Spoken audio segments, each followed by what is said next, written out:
Well, welcome back everyone, and today you join me on a stunning day here in South Wales on what's called the Monkey Tump. Don't ask me why it's called that, I have no idea, but it's called the Monkey Tump down here in the Bendricks in between Sully and Barry.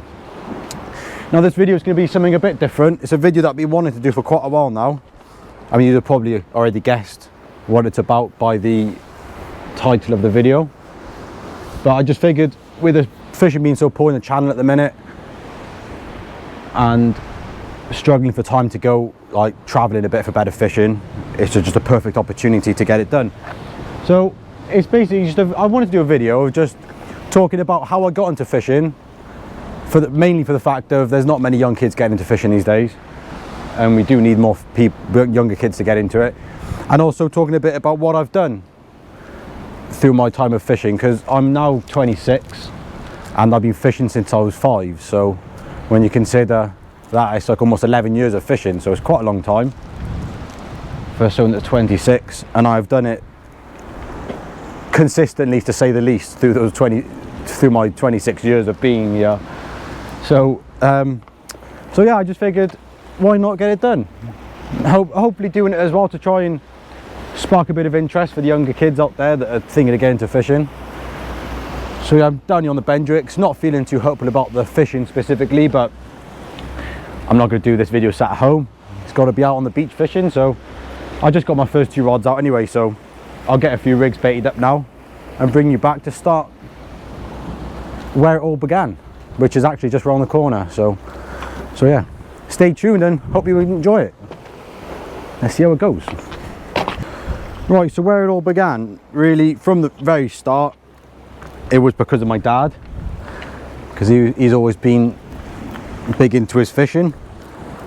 And I mean, there's stories from when I was really young of me kicking off because I couldn't go fishing because I was too young. So there was obviously some sort of spark that went off before I even knew about fishing, really.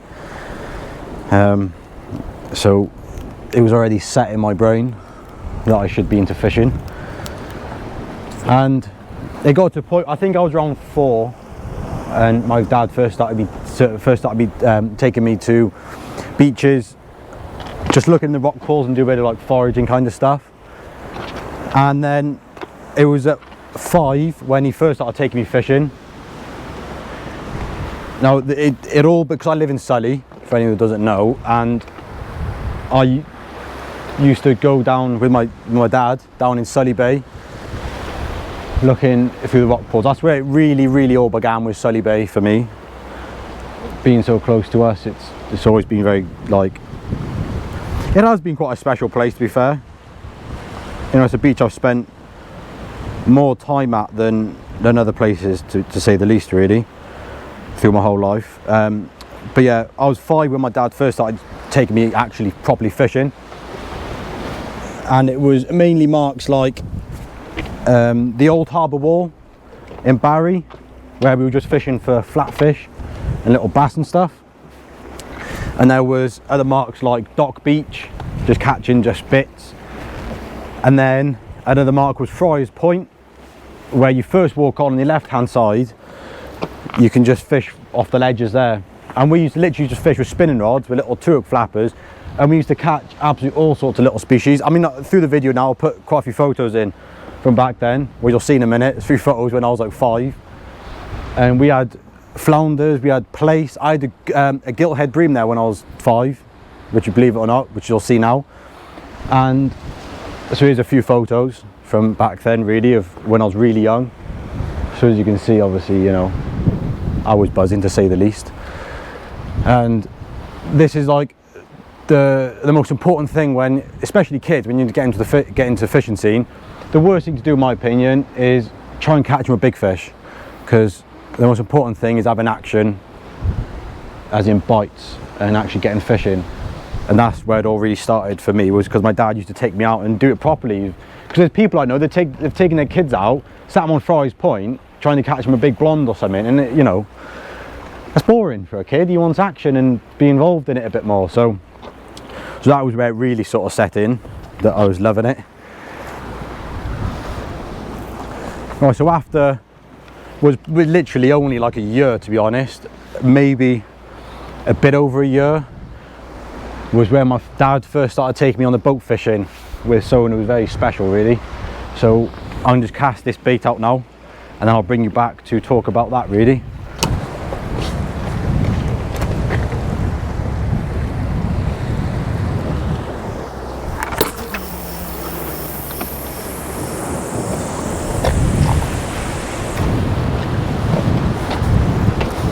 Right, so to go on to what I was just going to start talking about was when my dad first started taking me on the boat fishing. Now, this guy that I'm going to go on to talk about was a guy that was a massive part of my childhood, really, with the fishing scene and my dad's life, actually. And it was a guy called Paul Crossman. Now, he used to run the Benjoma 2 out of Penarth, and unfortunately Paul's no longer with us anymore. He passed away about I'd probably say about, I don't know, like 7 years ago, I think now, between 6 and 8 years ago, I think, which is a massive loss, really. I mean, my dad, when my dad was in his early 20s, he had a boat with a few of his mates. I think it was 3 of them altogether, or 4. He had a boat called the Weed Ram, and my dad knew Paul very well then, and that was when Paul first bought his ever boat to start his chartering. And my dad and Paul used to go out and just look for marks and get to know everywhere and things like that, and just to obviously build up the knowledge of the channel. And obviously going on there often when I was young, with my dad being so close to Paul, it just went off. I just went like crazy, like just seeing these rays and eels. It's a shame now, because I see these fish and I catch like a blonde or an eel, and I'm happy that I've caught it, but I'm not at all like as buzzing as I used to be, which is a shame, really. As you do more in fishing, you experience bigger and better things. But as a kid of like between like 7 and 10, that was like insane to see these big rays just popping up, and eels and cod and hounds and bass and stuff. So yeah, that was where it really started off. And when I was like into my early teens, I used to go on there on Saturdays when I was in school, and I was on there chartering and stuff, and in the holidays doing a lot with Paul. I spent a lot of time on his boat, learned a heck of a lot.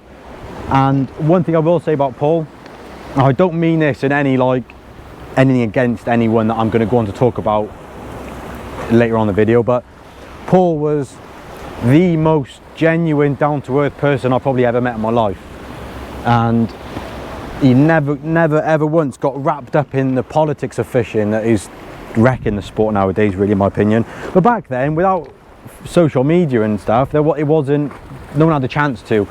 And nowadays, if you want to go further in fishing and be a bigger name in the sport, you kind of, without meaning to, get involved in it, and you bump into these characters that tend to cause arguments and then give it this bad name to people who don't know what's involved, if that makes sense. So yeah, Paul was a massive part of my childhood, as you've seen these photos as I'm talking now. I mean, this photo now of me holding up this massive blonde ray that my dad obviously caught, or like, yeah, obviously put the rod out, and he had a bite and let me reel it in, kind of thing. And Paul, you can see with me in the photos. And I went on to fishing with Paul for a long time until he passed away. And then there's another guy who I started going on the boat fishing with, which I'll go on to talk about next, which then is where I threw this guy, who is, in my opinion, probably the biggest and most famous skipper nowadays, really, in the whole of the UK, in my opinion, and that is Andrew Allsop, that's got Whitewater Charters. So I met some amazing guys through Andrew. So I do really, although it's because of my dad, I do have Andrew to thank for a lot, really, to be honest, and then obviously the guys I met on through knowing Andrew and being on his boat. So I'll go on to talk about that now. So I'm going to reel in this left rod now, refresh the baits, and get on to talking about my experiences going on with Andrew then. Right, so before I go on about speaking about getting in fishing with Andrew Allsop, I thought that it'd be a good sort of part of the video to drop this in, is my most memorable fish I've ever caught in my life, and it sort of suits in now because it was that specific time of my life. I was about 12 or 13. It was the Easter holidays. My mum and dad were both in work, so I couldn't get a lift to go fishing. So I walked down this sunny bit. I mean, I can pinpoint exactly where I was from here, exactly where I was fishing. And I walked down. I was literally using an up-tider off the beach at that point, and I had this fixed board on it. I walked down, a bit of bait, whatever I could find in the freezer. I was fishing away and just not catching anything, but I'll spend more time in the rock pools. I've got a habit of doing it now. I'll just be flipping rocks and stuff, looking for crabs and rockling, whatever. But anyway, I found a few rockling, and I had them in this little pool by my box, a little rock pool, just watching them swim around. And I was watching them, and because it was a bit quiet, I wasn't catching anything. I just remember this conversation I had with my dad when he told me a story of when he was on Paul Crossman's boat, when they were at Fallen Point drifting for bass, and a guy had live blennies with him and he caught a few bass. So I thought, I'm not catching anything, there's nothing to lose, so I'll just chuck one on, see what happens. So I'll never forget it. I mean, if I close my eyes, it feels like I was there. I remember that clearly. I had a through swivel, I put a lead on it, and then I put like a toothpick hook link, whatever it was, a hook, and I nicked this rockling through the nose, and I just flicked it out. And I was literally sat on my box exactly like I am now. I had my stand right in front of me. I cast my rod out and put it down, and the butt of the rod was on the floor, like right in front of my box. And I was watching my rod, and I was just started daydreaming, and this rod absolutely buckled over, and had taken a bit of line off the reel, and the butt had lifted up and whacked against my box, which stopped it coming off the stand. And I was watching it, and I was like, what's going on? And then I was a double take. I was like, wait, hang on, that's a fish. And because I wasn't expecting it at all. So I picked the rod up, I was fighting this fish, going nuts in the surf, it's splashing around, and I finally got it on the beach, and I was like, oh my god, I've just caught a bass, and it was a big fish as well. So with all the excitement of it, I just packed up and I just went home. And on the way to my house, I passed my grandparents' house, and I went in to show them because my parents were home, just because I was so excited. And I walked into the garden of my grandparents' house, and my granddad came out, and he was like, "You just caught a big bass, haven't you?" And I was like, how do you know? And basically he told me a time that when my dad was the exact same age, he was in the exact same spot and he caught a bass. It was a bit bigger than mine, but it was the exact same thing. My granddad was like, I almost can visualize, it just reminds me, I almost seen the same look as I'd seen your dad's face. I'll put the photo in now of the fish, because when my parents got home, my dad took me down the beach and we took some photos of it on the beach. And if I can find a photo of my dad's bass that he caught the same sort of time, I'll drop that in after it. But my bass, I weighed it when I was at my grandparents' house, and it was 8 pounds, which was a big fish for my age. It was my first proper fish off the beach, you know. So that is literally the fish that is, out of all the fish I've caught in my life, that one is the most memorable fish I've ever caught.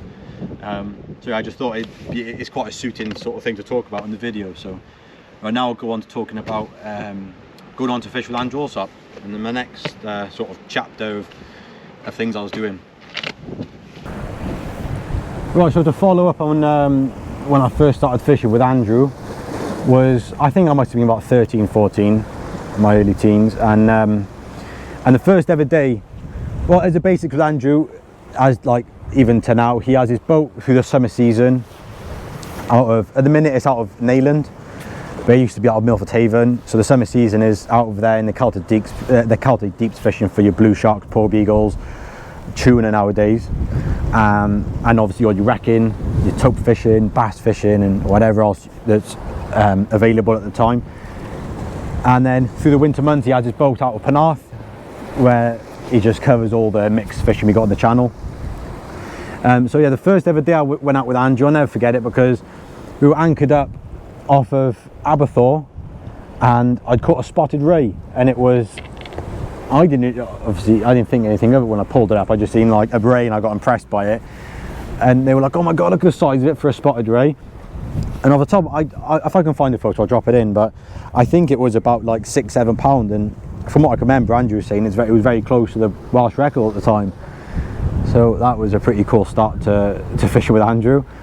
And then also that day I'd met a very good friend, still to this day, is Mike Groves, Mike's not massive into the social media scene, so you might not know of him unless you know me and friend me on Facebook and everything, and you'd see that I've done a lot with him over the past. And then going on from there, there was one of the day very specific that actually changed, like allowed me to sort of connect with other people. Was Andrew contacted my dad one day and he invited us on to the boat to do an article for Total Sea Fishing magazine at the time, and the guy who was doing the article was Gareth Davis. So there was, I mean, that day it was me, Mike Groves, my dad, Andrew obviously, Gareth Davis, and another guy who unfortunately has passed away quite a few years ago now, was Steve Gregg, which was such a funny character, which is another massive shame really, a big loss in fishing. He was a very big name back in the day, fishing on South Wales, and that was the first day I met them all really, and there must have been someone else on the boat on the day, but I can't quite remember who it was. If there was, I can't quite remember, but they're the names are really obviously that I went on to doing a lot of fishing with. And we were out cod fishing and we catching cod, doing all the article and everything, and I was obviously being a young kid, first time with his names doing stuff with magazines, I was quite shy and quiet. And then we started doing more with Gareth, doing a few articles out with Andrew, and yeah, it sort of started doing more with that, and then even more with that out with Andrew. Then fishing started, like, in a way went up to like a next level, if you like, because we were out with Andrew out of Milford Haven, and it was the first ever day I'd been out on his boat out of West Wales, which, as you could imagine, for like someone in their early teens, it was, or mid-teens say, it was like mind-blowing to go out there. And we were crewing on his boat for the day, me and my dad out there, and the guy who had booked the boat out was Andy Griff, who was it's quite a big name in fishing as well, actually. And it was his boat for the day, shark fishing, and it was, I'll never forget it, like when you first seen this big shark pop up on the surface, and the biggest thing I'd seen before that would have been like an eel. So it was quite impressive, well, very impressive, and it has stuck in my head really. And then we went out and booked our own trip then after that, and this, I'll never forget this day, because it was the only day that I'd ever wanted to go home before we even started fishing. It was me, my dad, Mike Groves, Andrew obviously, Mark Nelson, who's better known as Fudge. There was Gareth Davis, I think he was on that day, Steve Gregg, and Ian Tisdale that runs Ammo Baits, and I think Gareth was there that day, I can't quite remember, but I'll drop the photo in now, a couple of photos of that day. And that was the first ever day I'd been out shark fishing and actually caught one myself, and it was just over the £100 mark, as you're seeing it now. And we also done a bit of ling fishing that day, and it was, if you can't tell by the photo, it was a rough day and I was sick, and it was the first day ever in fishing I'd said to my dad, I want to go home, I'll never come back out again, which to this day I still get a bit seasick now and then, but I never stops me from going. So yeah, that was where it all went on, and meeting Gareth then, which leads on to the next part of what I want to talk about, which getting into the Welsh Juniors team, which is majorly thanks to Gareth Davis, to be honest. So I think I've got a bottom of my left jaw, so I'm going to sort that out in a minute. But yeah, that covers that, to be honest. And then now goes on to, like I said, going on to the Welsh Juniors team, where I then sort of done a bit more as well. And so on to the next thing of after going through a few years of doing more impressive fishing and like learning a lot more, and like I started talking about with Gareth Davis, he then started pushing me and my dad for me to join the Welsh Juniors team, and I finally done it. And I mean, I've always been, like through my school time, I've always been like quite unconfident really. I've always struggled with dyslexia, not so much anymore, I've got a lot better with it, and obviously that just led to being quite unconfident with certain things, and I was like, I don't want to do it because the unconfident thing, the nervous side of things, and he pushed for me to do it, and I'd done it, which I'm glad he did. So if you're watching, thanks Gareth. because this obviously then goes on to a really big part of my life. But so I then go on to fish for the Welsh Juniors team. I got into it, and I've only fished it for 2 years. And the first year I fished it was up in North Wales, and the second was in Scotland. I'll go on to talk about Scotland in a minute, because that was when I had a really big thing happen for me. But in amongst all these couple of years, these 2-3 years, whatever it was, even back with fishing with Andrew and having that contact, we went on to doing some really cool fishing, of doing wrecking out with Andrew, catching pollock and ling, haddock even, and cod and stuff out on the wrecks. And then we also started doing a few trips down south coast out of Dartmouth on Gemini. I can't quite remember what the skipper was called on Gemini. It was Dave something, I think. If any of you are watching the know, drop it in the comments below. And he was a famous skipper for the conger fishing, which we then actually went on to doing a couple of conger trips on the wrecks. I didn't have anything major, to be honest. I had a couple, I don't know, 20-30 pounds, whatever it was at the time. But we've also done some really cool pollock fishing, and yeah, we had some very really cool days of catching like crazy amounts of pollock. And then we also started doing a bit down in Penzance, out on bite adventures with Chip, which was amazing because it was like mixed species fishing. Like, it was just insane. Some days we were catching like I can't remember what it was, like say 40 odd species, 50 species. It was just loads of them, and we had some really cool days out with him. And yeah, we just done a lot of traveling back then when I was younger, and obviously being in school, you sort of get more time for it in holidays. So now, like running my own business, I don't really get so much time for all that. But and obviously being able to afford it all, because fishing nowadays isn't cheap, being on the boats doing a lot of traveling. So yeah, and obviously going on to back to the Welsh Juniors team, it was up in Scotland. Now I was doing really well, and I'll never forget it.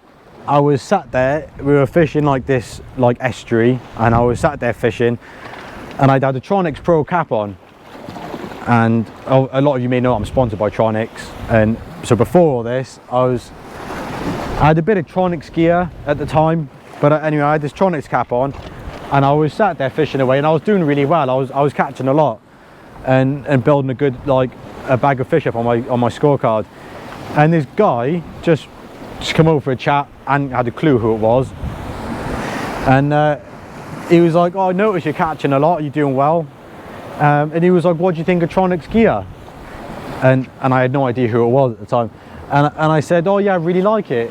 Whatever I've used from the company, I've enjoyed using. I like it. It's good stuff." And he was like, "Oh, good to hear." Just walks off. And then I can't remember if it was my dad or Gareth Davis come up to me, and they said, "Do you know who that was?" And I was like, "Just some guy." And it was George Cunningham, who owns Tronix Pro, and I had no idea. And then later on that evening, in the presentation night, George come back up to me, and he was like, "Oh, I'm impressed. You've done well," type of thing. And I've heard you've done a lot of fishing, and you're doing well in it. And he was like, "How do you fancy signing up for like a sponsorship deal kind of thing?" And obviously I said yes, and that led on to me being with Tronix up until today, as I still am. And thankfully I did say yes to him, that I enjoy using Tronix gear, because it could have all been a bit different for me now if I said no. If I'd said no, I hate this stuff, it's rubbish, it might have been a bit of a different story. But no, thankfully I did say yes, and I was telling the truth, by the way. I do enjoy using the stuff. So yeah, that was a major thing for me then, obviously getting a sponsorship with Tronix. So yeah, that was a big part that changed it for me, and obviously then got to do more seriously in fishing with Tronix, and being advertised with them, and just doing stuff and testing a bit new gear out, doing these days with them and stuff here and there. So that went on to that, and I left the Welsh Juniors team after that year, because I've never been a massive fan of match fishing. I've always enjoyed my pleasure fishing a bit more, and I'm a person, I've talked about it now and then, I used to be very superstitious, overthinking everything. And if I was on a beach and I wasn't catching. It just stressed me out, cut my rigs down, putting different pattern hooks on, changing my bait presentations, this and that, even down to change my shock leader clip, thinking it would make a difference of struggling. It's just, it got to a point where it was like, I'm done with match fishing, because he's just screwed with my head, so I just left it. So yeah, that was very big deal for me, being sponsored by Tronic. So if you're watching, George, thank you for what you've done for me over the years. Really appreciate it. So yeah, we'll go on to another part of it now, with a bit more of my pleasure fishing and different places I've been, and other countries, and some cool fishing I've done over here. Oh, the next part I want to go on to talk about is like getting into sort of the travelling scene of going to other countries fishing. Not that I've done a crazy amount, to be honest, but I've done a bit. But it's, what I will say is that I'm struggling to try and, I've got it written down on my phone, because it's so much has happened. It's hard to talk about it all in line with each other, if you know what I mean, of keeping it sort of on the same timeline. So I probably have mixed a bit of it up, really, and I definitely will miss quite a bit out. But if I do miss out something that I want to mention, I'll drop it in at the end. But going on to the part of travelling, it was when I was 17, and then going on to my 18th birthday, my dad, obviously my mum and dad, had got me my birthday present for my 18th was to go to Norway to fish at, where did we go? Bodo. We went to Bodo. It was me, my dad and Mike Groves that I'd met out on Andrew's boat, and we were going with a guide of Phil, was his, no, not Phil, that was Scannerset, Clive with All In Angling Tours, I think it was at the time. So yeah, we went up there for a week's fishing. We had the usual cod, haddocks, I think we had haddock, yeah, like coalies, pollock, some good place fishing. We had some really good place fishing from, like, coming from the UK. It was amazing. I think we had them into the £5 bracket, as you can see.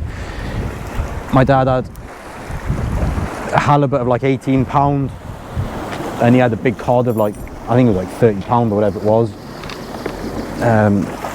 But that was a good trip. Obviously my first ever trip fishing in a different country. I mean, whenever we've been on holidays as a family, I've always taken fishing gear, but that was my first time going on holiday specifically for fishing. And then after a few years, then it was a trip again to Norway with the Tronics bunch.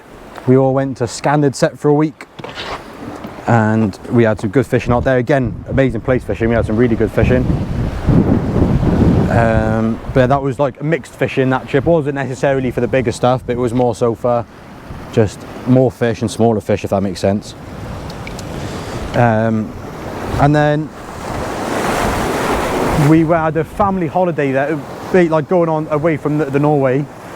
We had a family holiday booked. It was obviously me, my brother, my parents, to travel a bit in South Africa for a couple of weeks. And a couple of years before this, we'd seen this guy on Facebook with these huge bronze whalers and ragged-tooth sharks and crazy fish out in South Africa, and we were like, oh my god, we're going to be passing that area on our trip, let's get in contact with him. So my dad ended up booking a day's fishing with him, and we were there, and then we went out with him, and he is Sean May, who is a very close friend actually. Now I get along really well with him, a very good friend. And we had the day booked with him, and I'll never forget it. We pulled up to his shop where we met him. He picked us up and seen these massive reels to go off the beach. I was like, oh my god, what are we going for? And we went off this rock mark, and I'd lost what he said was a ragged-tooth shark. And I'll drop a few photos in now of that day. And I then went on to catch a stingray that was, I think off the top of my head, from what I can remember, was around the 100 kilo mark, which was that was my biggest fish I'd ever caught at that point. And then we swapped marks and went to a mark fishing again off the beach, off these rocks. and me and my dad both caught our first ragged sharks, and it went on to like having such an impact on us that when we got home we booked a week's fishing with him. I think it was literally like 4 months later. It was so soon. It was like when it was oh, I got a bite. Oh yeah, look at that, I got a bite on my right hand rod. But before I go on to reeling that in, the doggy, yeah, we booked this trip with Sean for it was me, my dad, Mike Groves and Gareth Davis again. So it was the four of us went out there for a week, and it was the most mind-blowing week I've ever had in my life. And it was like it done something to me. I still blame Sean to this day that he wrecked my brain. I still tell him now. Funny enough, I'm actually going out there in 2 days time, out with Sean for 2 weeks. And so we had this weeks of amazing fishing, catching like raggies and bronzies and all these different like small hammerheads and hounds, and I think my dad was a tope on that trip or whatever it was. And that was like the most like mind-blowing week of my life.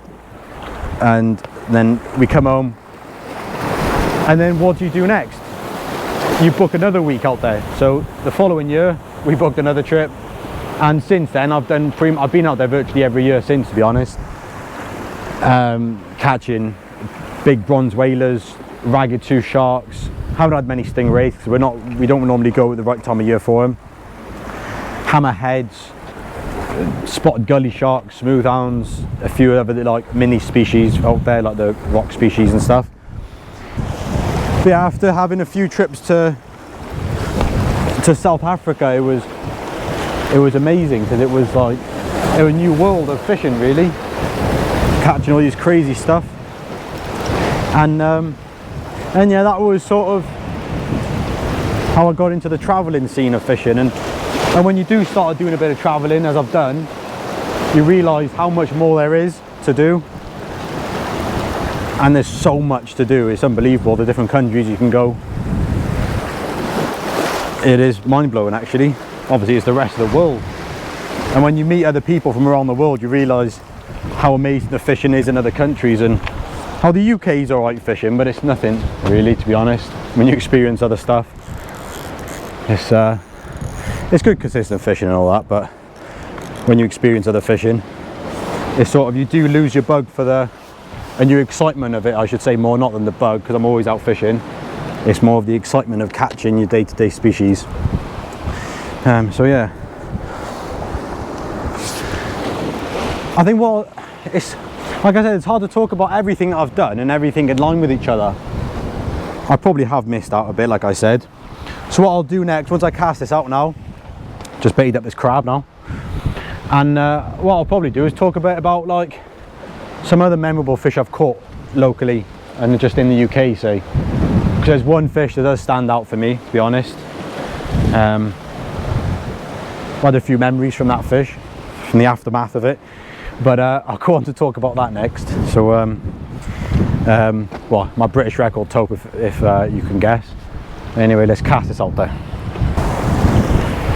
Right, so going on to the topic of the night I caught my British record tope, and funny enough, it was my first ever tope off the beach. I'd caught plenty off the boats and stuff out with Andrew Allsop and stuff, and a few out with Wayne on escape charters out of Penarth.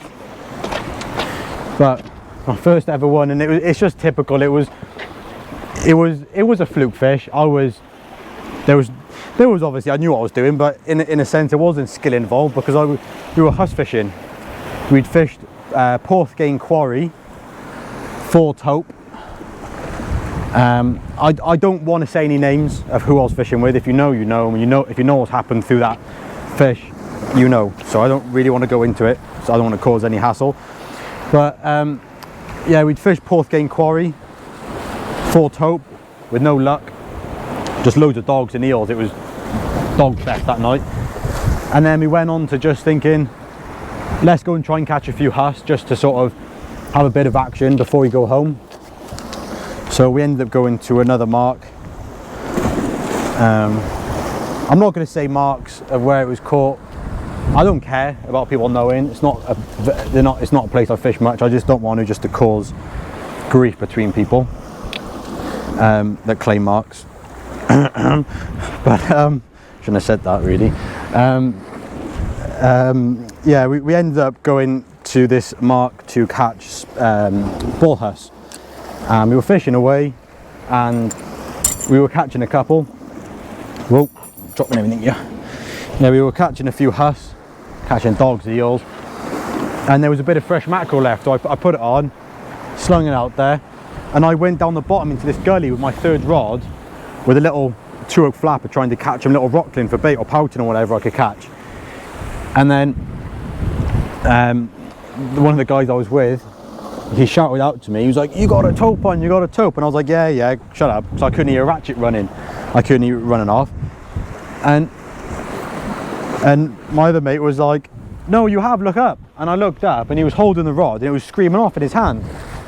And he flicked a ratchet on, it was running off. And he said he reeled the rod in just to check the bait. Reeled my rod in. And I just jumped up, I went and grabbed the rod. And I was like, what? Like, because I cast this rod out like 20 minutes ago. And it had bites constantly, just little eel and dog bites. I just left it because I just didn't reel it in because it wasn't a bite worth checking. And then after it'd been out there, like I said, for about 20 minutes, obviously the tope come along and just grabbed whatever was on the hooks. Must have been a little rockling on there and it grabbed the rockling, not my bait, if you know what I mean. So anyway, we started fighting this fish and we were sort of thinking, like, this is fighting a bit too much for a tope. It was the runs were very fast. I'll drop a bit of footage in from that night actually, and photos. But yeah, I wasn't fighting it for ages. It was a massive fish, but it doesn't mean you're going to be fighting it for ages. And then we got it in, and the guy went down to net it, got it in the net, and he was like, "Oh my god, it's huge, it's a monster, it's a 60." And I was like, that's bigger than 60 pounds. And we ended up putting it in the scale, in the sling, and I picked the scales up. I'll never forget, I picked the scales up, I just seen it go to 80 and I dropped it back down straight away and I was like, oh my god, what have I just caught? I was freaking out. And then we were all sort of like buzzing about it and we all couldn't believe what it was. But ended up weighing it properly and everything, and it was bang on 82 pound 11 ounce, which was the new British record shortcut tope. And if I'm correct, I think it beats the boat record as well. But it's a massive shame. A lot of people know what happened after that fish between me and this one person, and I just see it as a massive shame. It was, in my opinion, it was a massive misunderstanding about certain things, and I just thought, I'm out, not for me. So one thing led to another, a few disagreements, arguments, this and that, and yeah, I no longer fish with that person. And that's all I'm going to say, because I don't want to go into it, because I don't want to be talking negative, because what's the need in that? So yeah, and like I said, if you know what's happened, and you know, so you know. So yeah, that was a pretty special fish for me. And it was mad because it was a complete fluke fish, because we were literally fishing a mark that it's not a mark you go targeting tope. They've very rarely been caught from this mark, so it was a complete shock really. And the guy I was fishing with had fished that mark a lot of times before. It was my first time fishing there. So I was like, oh yeah, well, I caught a tope. And he was like, that's mad, I've never caught a tope from here. And he caught a lot of them in the past. So yeah, it was quite a mind-blowing fish really for that mark and of that size. So yeah, that was that's that fish. I can't think of anything else really that specific to talk about, to be honest. But I'm gonna have a sit down now, bait some rigs up and everything, and try and think of anything else worth saying, because I don't want to obviously bore you. So yeah, like I said, if I can think of anything else, I'll go on to that now. Right guys, well I think I've wrapped it up quite nicely really. I just looked back at some of the stuff I talked about, and I think it all ties together nice. I mean, there's loads I've missed. For even like little things that I've done that was quite cool. I mean, like in Africa, I went for the family holiday. There was a lake, we'd done a safari for a few days, and there was a lake there for fishing as an option, something to do. So I'd done a bit of fishing there, catching like largemouth bass. I had a few of them, it was quite cool. And even like, another thing I missed was Fuerteventura and Tenerife, 2 countries I fished in with good success, had some nice stingrays and stuff. And then even like back home, specific things like carp fishing. I'd done carp fishing for a couple of years on the wharf in Cardiff, and I had some nice fish up to like, I was like £28, £29, whatever it was.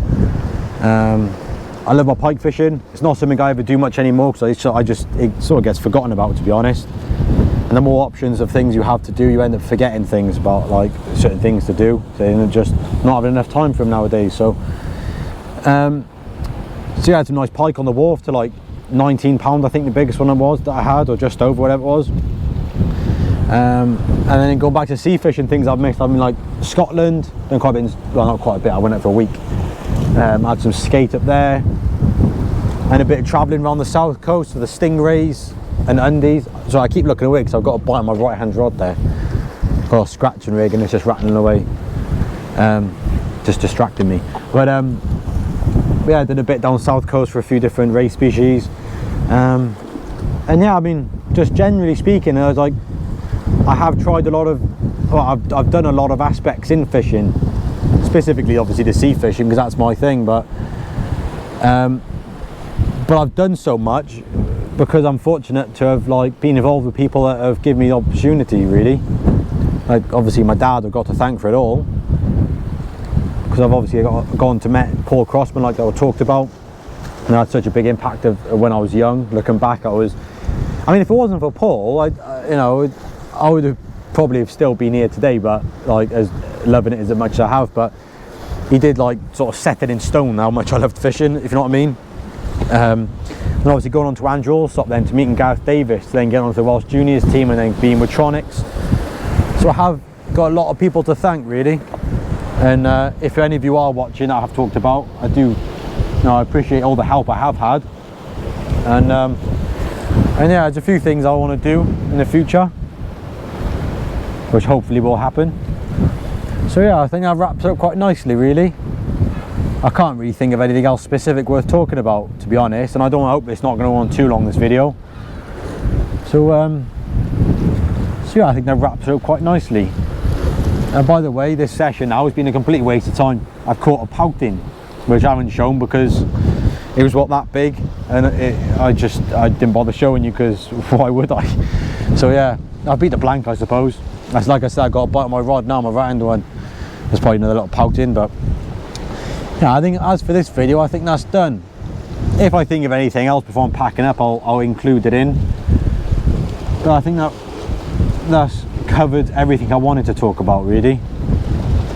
And yeah, well, I hope you've enjoyed it, and I do really hope that there's younger people out there watching this, that it does sort of spark them a bit. And if there are younger people out there that wanted to get in fishing, you're more than welcome to contact me, message me on Facebook or comment on here or Instagram or something, and I'm more than happy to help anyone out, as people have helped me out, and I really do appreciate any help. So I'm more than happy to help other people out because I know what effect it can have. So yeah, well, I hope you enjoyed it, like I said. And next videos I think will be out in Africa, because I don't know if I said it already, but I'm going out in 2 weeks, in 2 days for 2 weeks. So yeah, fingers crossed there's going to be some epic footage, to say the least. So stick around, guys, there's going to be some videos worth watching. Thanks for watching, I'll see you on the next one.